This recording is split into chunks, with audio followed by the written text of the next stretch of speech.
Geechee land, from the Gullah Geechee nation, then see our houses.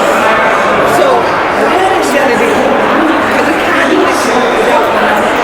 So for me, we coach everything about this show, how we do this show together.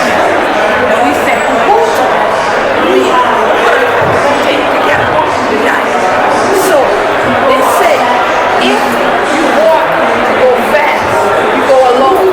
But if you want to go far, you go together. And so therefore, when we talk about ACE, to me, that is the epitome of what it is. We want to be able to collaborate. We want to accelerate this whole process that people have only been dialoguing about. And I feel like now we're at the point of dialogue. I think you agree that now it is about implementation.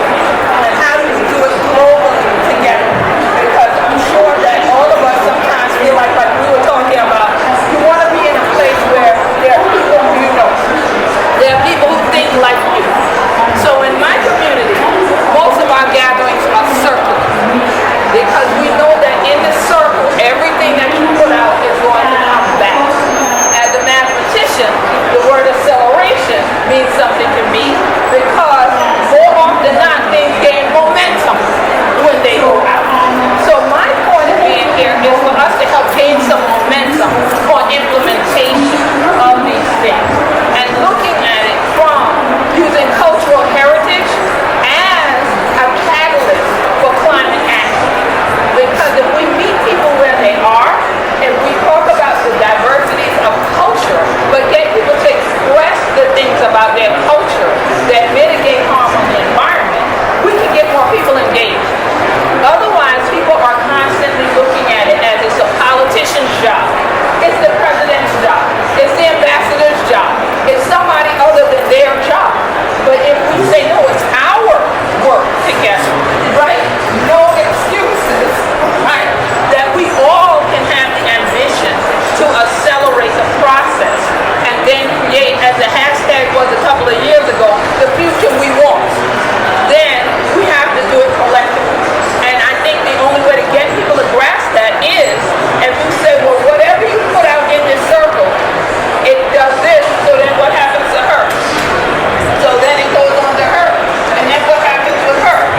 So if each person realizes that everything I put out is going to impact everybody, but it does get back here, then we start to center them on something, start to focus. We can meet anyone in the world where they are doing that.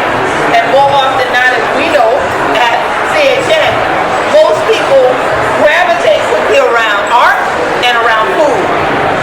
So even if we start to bring food into the center of the circle, even if we can't officially serve it because the lines take you an hour to get a sandwich, that at least if we start to talk about what happens to cultural communities if food security is threatened.